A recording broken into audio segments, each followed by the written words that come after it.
क्या आपने कभी ऐसे दोस्त पर भरोसा किया है जिसने आपकी पीठ पीछे ही आपको धोखा दे दिया हो?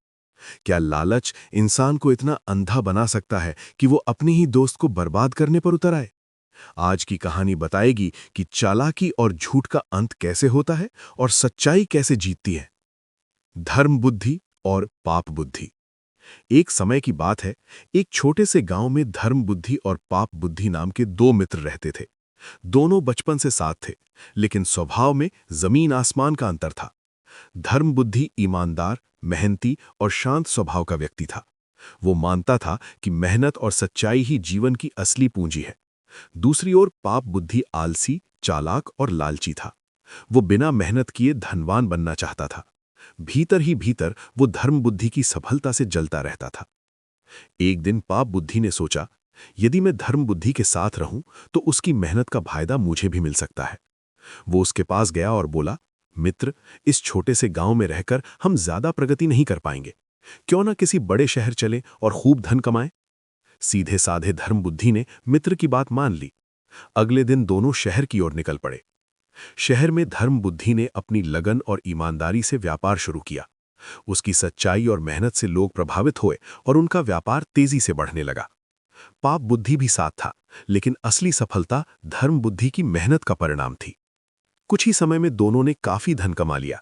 तब उन्होंने गांव लौटने का निर्णय लिया। वापसी के रास्ते में घने जंगल से गुजरते समय पाप बुद्धि के मन में लालच जाग उठा। उसने कहा, इतना सारा धन साथ लेकर जाना ठीक नहीं है।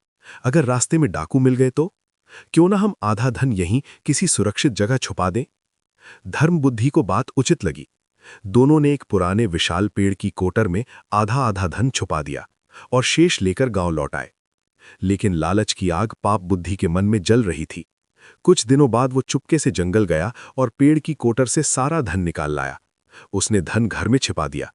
फिर वो धर्म बुद्धि के पास गया और बोला, मित्र, मुझे धन की आवश्यकता है। चलो जो धन हमने छुपाया था उसे ले आते हैं। दोनों जंगल पहुंचे। कोटर खाली थी। पाप बुद्धि ने तुरंत आरोप लगाया, धर्म बुद्धि, तुमने ही धन चुराया है। धर्म बुद्धि शांत रहा। उसने कहा, मैं निर्दोष हूं। चलो गांव के बुजुर्गों के पास चलते हैं। गांव के बुजुर्ग न्यायप्रिय थे। उन्होंने स्वयं जांच करने का निर्णय लिया। इधर पाप बुद्धि घबरा गया।